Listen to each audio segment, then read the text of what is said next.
Alhamdulillah wassalatu wassalamu ala Rasulillah sayyidina Muhammad ibn Abdillah wa ala alihi wa sahbihi wa man tabi'ahum ila yaumil qiyamah. Amma ba'du, jemaah salat zuhur yang berbahagia. Ada beberapa pertanyaan yang perlu kita diskusikan pada siang hari ini. Mudah-mudahan waktunya tercukupi. Yang pertama, jika ada seorang suami meninggal dunia dan hanya punya satu anak perempuan, suami tersebut mempunyai dua anak laki-laki, mempunyai dua adik laki-laki, bagaimana hitungan pembagian warisnya? Ya, kalau ada suami istri punya anak satu perempuan, maka suaminya meninggal, istrinya dapat 1/8, anak perempuannya dapat setengah. Ada ibunya enggak? Ibu dari yang meninggal. Ada bapaknya enggak? Kalau ada bapaknya 1/6 plus asobah. Kalau ada ibunya, ibunya 1/6. Kalau bapak ibunya enggak ada, kemudian ada saudara kandung dari yang meninggal, maka sisa hartanya diberikan kepada saudara kandung yang meninggal, namanya asobah. Jadi pamannya dari si anak atau ipar dari si istri. Begitu cara pembagiannya. Jadi kalau ada orang meninggal yang ditinggalkan satu anak perempuan kandung, satu istri, dan dua saudara kandung misalnya, maka istri karena yang meninggal punya anak 1/8, anak perempuan karena tunggal 1/2. Berarti kan masih ada sisanya kan? 1/8 setengah, masih ada sisanya. Di sini dikasih siapa? Dikasih saudara kandung dari suami yang meninggal. Suami yang meninggal saudara siapa? Itu asobah. Begitu cara pembagiannya. Kalau tidak ada ayah dan ibunya.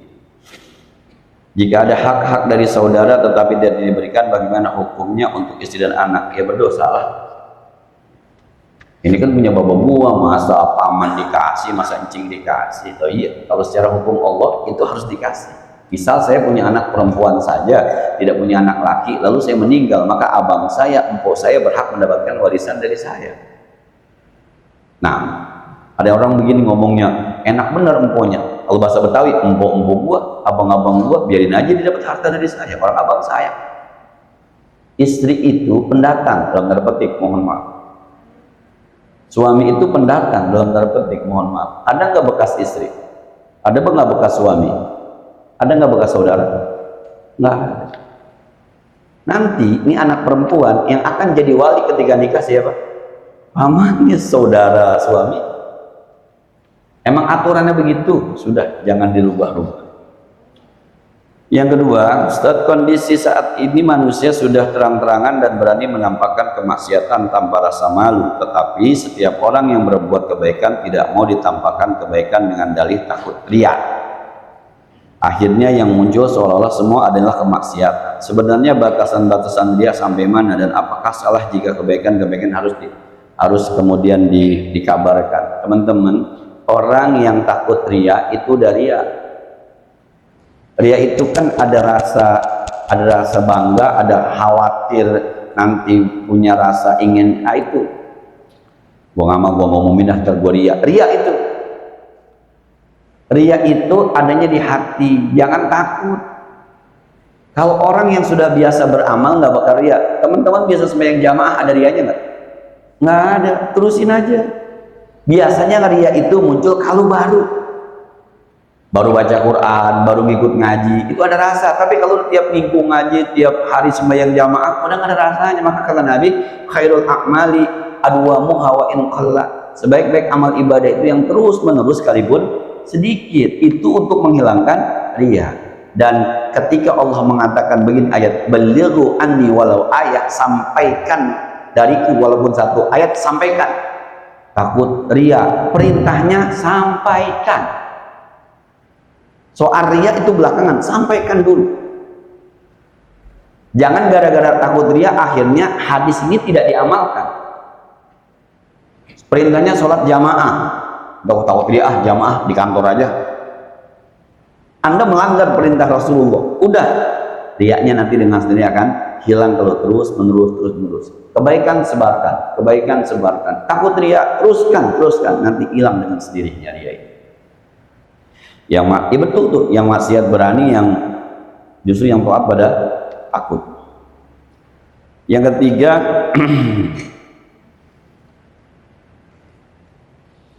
Banyak dari orang yang alim tidak mau menunjukkan bahwa dirinya alim karena khawatir dianggap sombong, sehingga sebagian besar dari umat kalau ada masalah tidak ada tempat untuk meminta nasihat dan akhirnya meminta ke tempat yang tidak sesuai syariat, karena tempat itulah yang berani memasang pelang nama.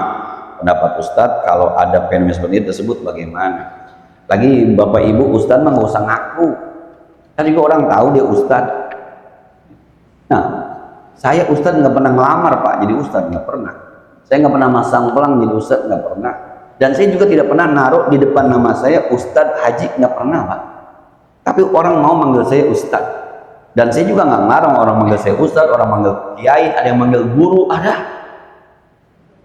Jadi kalau ada bahasa, banyak dari orang alim yang tidak mau menunjukkan. Emang orang alim tidak menunjukkan. Kita yang butuh sama orang alim nyari, nanti ketemu sendiri tuh. Kan ada pengajiannya. Tanya tuh, berarti orang alim ada pengajiannya, ada majlisnya. Cari gitu. Maka akhirnya orang nyari ke tukang ramal, ke tukang, iya karena Anda nyarinya di situ. Cari orang alim di masjid, jangan di tengah hutan. Itu dukun pasti. Jadi sebenarnya bukan orang alim nggak mau, bukan.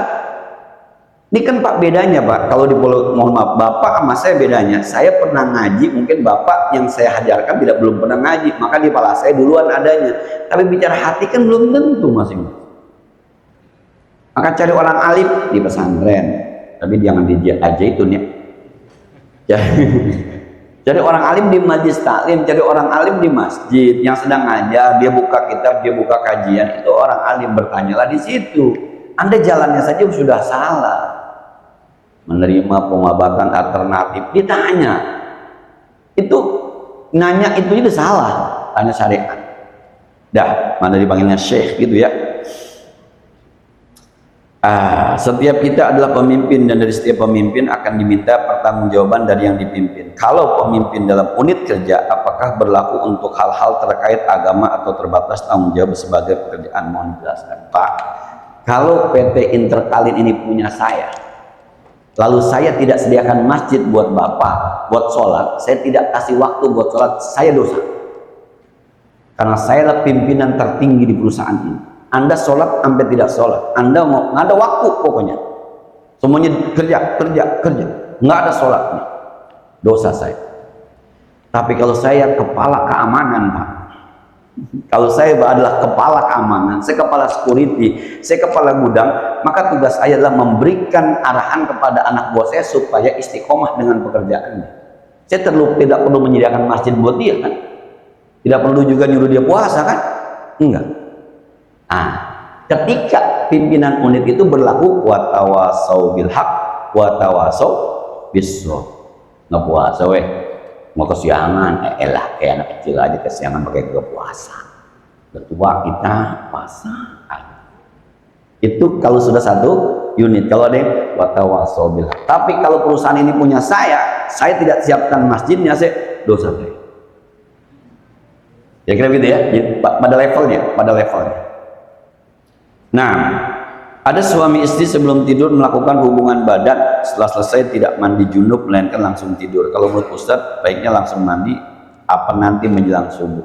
Semuanya sah-sah saja dilakukan, cuma kalau habis hubungan badan langsung tidur, ada ulama mengatakan makruh. Minimal bukan mandi, wudu. Minimal bukan mandi, dia ke kamar mandi, mohon maaf kalau bahasa kita agak jorok, dia cebok, habis cebok dia wudhu, tidur, mandinya besok. Nggak perlu mandi, nggak perlu, wudhu saja. Tapi kalau udah bablas, habis itu langsung tidur pun dalam tanda petik nggak dosa, cuma hukumnya makruh. Khawatir mimpi buruk. Nah, ketemu janda sebelah. Dah. Saya orangnya minderan Ustadz, bagaimana kiat-kiat supaya lebih percaya diri? Lihat orang yang lebih bawah dari kita tapi bisa. Ini pernah terjadi sama saya Pak. Saya pertama mau pergi haji itu takut. 2003 saya pergi haji pertama, saya takut Pak. Bagaimana? Saya bisa apa kagak gitu. Tiba-tiba ada orang yang mohon maaf secara ilmu agama jauh di bawah saya. Secara ekonomi jauh di bawah saya. Berangkat Pak pergi haji. Dan ketika cerita, bangganya luar biasa. Duduk, ini di malah saya, yang bego aja bisa. Satu. Kedua, ketika mau nikah, saya nikah tahun 2003, umur 28 tahun. Itu ketika mau nikah tuh, deketin perempuan, saya nggak berani. Takut ntar kalau nikah dikasih makan apa. Hitungnya gitu. Ada teman saya, Pak, tukang ojek zaman dulu, ojek pangkalan, nikah, Pak. Yang menurut saya kerjaannya ngojek doang. Saya tanya, itu ketemu di sini. Alhamdulillah ketemu aja lah. Gua ngojek pagi-pagi 20.000, gua pulang, gua kasih bini. Habis itu gua ngojek lagi nanti 20.000, gua pulang buat makan siang. Ketemu alhamdulillah. Coba, dia sehari cuma dapat 80.000. Saya udah ikut dagang material, udah segala macam. Bahasanya duit saya jutaan waktu itu. Dia 80.000 sehari, berani. Saya takut. Ini harus nikah nih. Berangkat nikah. Jadi lihat orang yang kok dia di bawah kita bisa ya, berani ya. Nah, dicoba, dipaksa, nanti akan keterusan untuk menghindari kemiskinan. Saya mau jadi imam. Ada temennya jadi imam. Rasanya lebih bego dari gue, cepurannya, tapi berani. Berarti yang salah kita. Kita sebenarnya pantas, cuma kebangetan gitu, minder. Nah, tapi jangan hati-hati Pak, nih hati-hati bapak-bapak, dia aja berani bininya 3 tuh, jangan begitu Pak. Nah, keimanan kita pasti tidak stabil, jangankan meningkat, malah kayaknya cenderung menurun. Kiat-kiat apa sih Ustadz supaya keimanan kita waktu kita stabil? Mohon maaf Bapak Ibu, saya pakai saya aja ya. Umur berpengaruh. Umur, ekonomi berpengaruh terhadap keimanan. Yang lebih berpengaruh tuh umurnya. Kalau umur di bawah 40, masih di bawah 30-an, itu imannya naiknya jarang-jarang Pak, turun mulu. Sebab masih pengen buru-buru kaya, pengen punya mobil, mau nabung, mau penghasilan besar, jauh Pak. Lebih banyak turunnya. Dia naiknya ntar Ramadan. Itu juga di tanggal 1 sampai tanggal 5 doang Pak. Tapi kalau umur udah 40 ke sana, itu sudah nggak ngoyo gitu. Ya sudah merasakan, ternyata punya duit 5 juta sama 3 juta sama ya. Ternyata yang kepake cukup 2 juta doang sih. Cuma kalau 5 juta sisanya bisa 2 juta, yang punya 3 juta sisanya 1 juta, nggak susah juga. Asik aja. Ini saya pemohon maaf nih saya, yang namanya sama ceramah-ceramah udah ada yang syukur, kagak udah ya udah gitu. Dulu di umur 30-an, waduh kemana juga Pak. Saya pernah semalaman 4 jadwal Pak. Paginya meriang dulu. Jadi sekali lagi tuh, jadi umur berpengaruh. Satu. Yang kedua, pengalaman hidup. Jadi memang Bapak nikmati saja ketika kayaknya, susahnya, sehatnya, sakitnya. Saya pernah sakit TB tulang. 1 minggu di rumah nggak kemana-mana, bed rest. Itu disuntik 100 kali di pantat saya tiap hari, sekali. Minum obat dari mulai 12 per hari, sekali minum 3 kali, sampai turun. Kata guru saya, kayaknya harapan umur lu tipis. Parah betul, kira-kira begitu, parah betul. Badan saya dari 63 kilo turun jadi 50 kilo, 13 kilo tuh. Nah, pengalaman itu tuh sehat. Sekarang 75 Pak. Makin pertama berat, ini sakit. Jadi sekarang kalau terkena sakit biasa aja gitu, pilek, batuk, yang kemarin lebih parah gua udah. Nah, pernah susah, nggak punya duit cuma 200.000, sekarang punya duit cuma 1 juta. 200.000 kemarin adem, ilok 1 juta, kira-kira gitu. Maka iman kita tetap terus aja. Jadi nikmati susah senangnya, sehat sakitnya, bisa menikmati, maka nanti iman akan terus naik. Sekali lagi bicara umur, kedua bicara pengalaman hidup. Jadi semuanya dinikmati saja. Nah, apakah kondisi zaman sekarang masih ada potensi manusia yang tidak mengenal dan mengetahui tentang Islam? Ada di pedalaman, yang hidup di pedalaman hutan Kalimantan. Lah ini aja kemarin yang di ujung kulon apa? Suku Baduy aja. Internet nggak boleh masuk, TV nggak boleh masuk. Boleh jadi nggak sampai. Bisa ada kemungkinan ada. TV nggak ada, internet nggak ada, motor nggak ada, mobil nggak ada, jalan aja juga. Nah, terus jika ada nanti hukum hisabnya seperti apa dan bagaimana? Pertama, wallahu alam. Kedua, secara ulama terbagi 2. Kalau mazhab Asy'ariyah mengatakan dia pasti masuk surga. Sebab ayatnya wa ma kunna mu'adzabina hatta nab'atha rasula. Kami tidak akan mengadab satu kaum sampai kami utus seorang rasul, sampai pelajaran. Kalau nggak sampai ya udah masuk surga aja. Kullu mauludin yuladu 'alal fitrah. Bapak ibu bilang saya enak banget, terlambat Pak. Bapak udah di at-taqwa sekarang, udah banyak tahu tentang keimanan. Tapi mazhab Mu'tazilah nggak begitu, kata Mu'tazilah enggak, otaknya yang bermain. Kan dikasih otak kan. Sekarang ada api, unggun api besar, Bapak suruh masuk, mau nggak? Enggak. Pertimbangannya syariat atau otak? Akal apa syariat? Akal, bukan bicara syariat. Maka baik buruknya ditimbang lewat akalnya. Nanti yang dihisab adalah fungsi akalnya, berfungsi atau tidak. Nah, kita sering mendengar kata zuhud. Makna sebenarnya zuhud itu apa Ustadz? Dan apakah bisa diterapkan untuk kondisi manusia? Ya bisa banget. Zuhud itu hidup tidak terikat dengan dunia. Mohon maaf Pak, kan kudunya menjadi Ustadz bukan begini Pak pakaian. Pakai koko, pakai kain, syukur-syukur pakai sorban.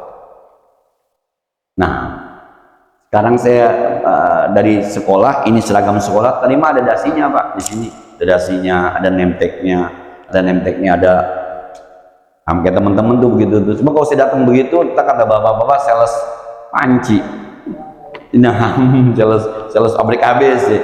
Nah, tapi kan saya berpikir saya datang kemarin diminta untuk menjawab pertanyaan teman-teman, maka saya tidak membutuhkan simbol. Mudah-mudahan itu adalah zuhud. Bapak kaya Pak, kan nggak mesti juga harus punya mobil Rubicon Pak. Gua kaya tapi tinggalnya di taman kota. Gua kaya tapi tinggalnya di Cengkareng. Mobil paling bagus di Cengkareng misalnya Innova, ya Innova aja, duitnya miliaran. Itu namanya zuhud. Enggak menunjukkan enggak, tapi ngaku susah juga enggak. Itu namanya tidak terikat dengan dunia. Nah, kalau yang nggak zuhud itu Bapak naik motor Honda Beat misalnya, tiba-tiba punya duit langsung berubah, itu nggak zuhud. Kalau zuhud Bu, ya biasa aja selama masih, nah itu zuhud namanya. Bukan tidak butuh dunia, bukan, tapi tidak terikat dengan dunia. Di rumah punya istri, punya suami, udah tua banget, enggak, udah emang itu adanya, dinikmati saja, nggak kaget yang glowing. Nggak kaget sama yang berlebih-lebih, biasa aja. Itu zuhud namanya. Sebab yang halal ini, yang ada ini, yang saya ini, yang berpahala ini, yang akan mengantarkan kita ke surga ya ini. Itu zuhud.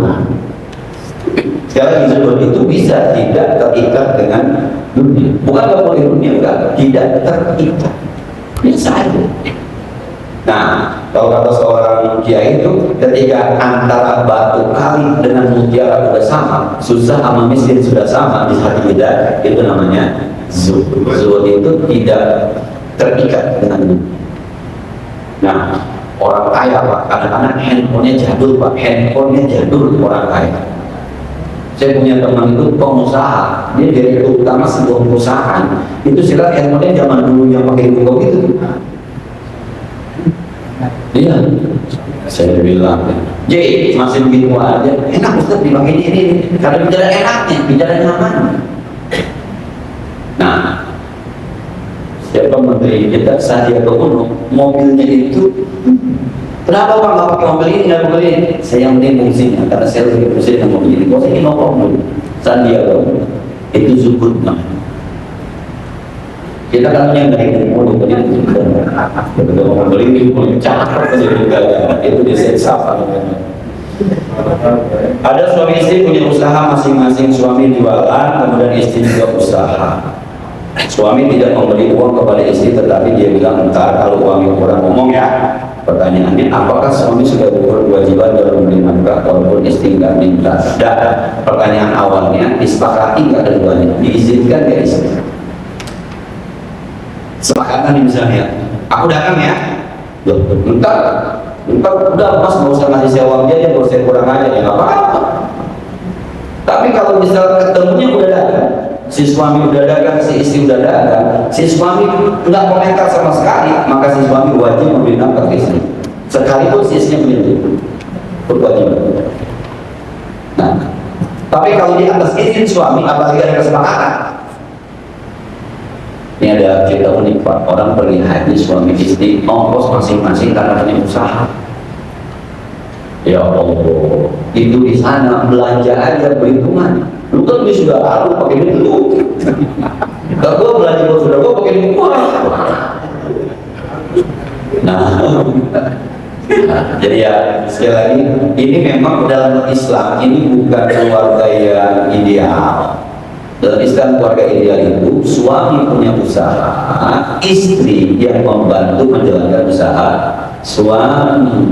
Jadi kalau tadi misalnya suaminya, maaf, ini pabrik ABC punya suaminya, begitu punya suaminya, maka istrinya diangkat dia bendahara umum kayak apa kayak. Jangan dia punya pabrik ABC, dia punya pabrik yang lain, mana kompetitor lagi, itu bisa main belakang-belakangan tempat tidur itu. Itu yang idealnya begitu. Tapi kalau tidak ideal, kesepakatan bersama. Kalau istrinya itu selesai. Tapi kalau tidak ada kata itu, suami tetap ngasih. Apalagi kalau ini buat belanja kamu sebulan 5 juta, gak usah mas, aku kan ada hasilnya, aku uang aku aja, nanti kalau kurang aku minta, selesai. Rapi. Kata suaminya sebagai suami aku harus ngasih nafkah, gak usah, rapi. Nah, cari lagi ini satu lagi begitu. Kau tambah apa ya? Sampai berapa gitu? Nah, ini dikit lagi ya, ada 13. Jika ada imam saat baca surat ada ayat yang salah, sebaiknya makmum bagaimana? Karena jika sudah salah dibaca kan ayat dijawab. Kalau saya jadi imam makmum misalnya saya baca ayat salah misalnya, depannya wadduha, ujungnya surah Al-Ghasyiyah atau surah Sabiqis. Wal akhiratu khairul laka minal ula, wal akhiratu khairu wa abqa. Bagaimana tuh makmum? Biarin aja. Dia jangan menjadi panjang. Ya, makin lama berdiri makin banyak pahalanya. Tapi kalau imamnya lupa, wal akhiratu khairun wal akhiratu wal akhiratu di belakang wal akhiratu khairun laka minal ula. Udah dibantu masih kakek juga. Udah imam ganti surah atau langsung rukuk. Nah, nggak disuruh Bismillahirrahmanirrahim inna a'tainakal kautsar. Kata makmumnya dari tadi itu aja bacanya. Tapi selama dia masih berusaha untuk biarin aja sampai dia minta dibantu. Dan kemudian yang zaman sekarang sudah mulai ramai dan marak arisan. Ada juga yang arisan emas. Bagaimana Islam mana? Saya nggak tahu nih Pak, bagaimana sistem arisan emas? Bukan mas iki. Ini nggak layak dibuat arisan. Wah. Nah, berdoa. Kalau di bank begini, di bank itu ada namanya kredit emas. Jadi emasnya disiapkan sama bank. Ini loh, emas murni dari Antam 20 gram. 20 gram itu harganya 20 juta. Ibu mau beli sama saya berapa tahun? Mau dikredit 2 tahun. Kalau 2 tahun berarti ada kenaikan harga dari 20 juta jadi 22 juta. Dan ibu harus bayar DP-nya 20%. Ini 20 juta sepakati dibayar selama 2 tahun. Sebulan berapa? Sisanya tuh DP-nya 20% dari 20 juta diambil, sisanya dikredit. Itu boleh. Namanya kredit emas. Masih udah ada. Nanti lunas baru diambil. Kalau diambil dulu kan dijual. Nah kalau di kampung arisan emas kita paham bagaimana sistemnya. Nah, jadi misalnya ini arisan 100.000 dapat 2 juta, tarik dapat 2 gram. Yang besok kira-kira masih 2 juta atau 2 gram? Nah, itu yang ngeri itu. Akhirnya malah ngasihnya 100 harus 125 karena udah 1 juta 250. Saya menyarankan hindari arisan yang semacam itu sebab nuansa perpecahannya berarti lebih kuat. Dan ibu-ibu bapak-bapak kalau mau beli emas di bank syariah Indonesia atau bank-bank muamalat bank Islam itu, jadi udah ada emasnya 10 gram berarti 10 juta. Mau dikredit berapa lama? 1 tahun. Kalau 1 tahun ada tambahan harga 1 juta, berarti harganya 11 juta. Oke. Ibu pegang DP-nya 20% dari 11 juta, berarti 2 juta 200. 11 juta diambil 2 juta 200, sisanya berapa? Dibagi 12. Nah, setiap bulan ibu bayar. Nanti udah lunas baru masa saya kasih. Aman, aman. Dan bapak-bapak ada apa? Yang terakhir Pak, dalam kehidupan ada yang namanya senang sedih, kayak miskin. Ada orang tidak beriman kepada Allah, tetapi secara lahiriah hidupnya enak dan mapan dan sering disebut istidraj. Kalau buat muslim, apakah tetap terkena hukum istidraj? Bagaimana cara mengetahui perbedaan dengan anugerah dari makan dan itu memang istidraj? Bagaimana caranya untuk mudah cepat sadarkan? Begini Pak, Bapak Ibu punya duit dari mulai 2 juta tiba-tiba 100 juta tiba-tiba. Terus sholatnya makin rajin apa makin malas? Kalau makin malas berarti istidraj. Begitu aja diagnosanya. Makin pelit apa makin dermawan? Pelit, istidraj. Nah, menyenangkan istri apa nyari istri baru? Istidraj. Ya. Anak makin berbakti apa makin melunjak gitu ya? Nah, kalau anak makin kagak benar berarti itu harta istri. Itu aja dia proses. Ini kan kita masih bisa sholat jamaah nih, karena ekonominya rata-rata. UMR. Tiba-tiba gitu, maaf, tiba-tiba ada bapak dapat rezeki yang luar biasa, yang biasanya sebulan misalnya 4 juta, sekarang sebulan itu bisa 15 juta, 15 juta, 15 juta. Tapi nggak bisa semenggamaan, nggak bisa ngaji, kumpul sama anak selama anak kagak keurusan, nggak bisa berantem. Itu aja. Kalau anugerah nggak betul bilangnya anugerah makin kaya, makin oke. Istri sama suami makin akrab, sama anak sering ketemu, anak makin baik, ibadah makin bagus, itu namanya anugerah. Itu aja untuk mendiagnosa ini istri berketurunan. Hati-hati. Nah, Pak, saya udah dikit berantem loh bini. Itu parah. Itu karena namanya. Saya kira gitu ya. Terima kasih. Saya kira mohon maaf. Mudah-mudahan ada manfaatnya. Assalamualaikum warahmatullahi wabarakatuh.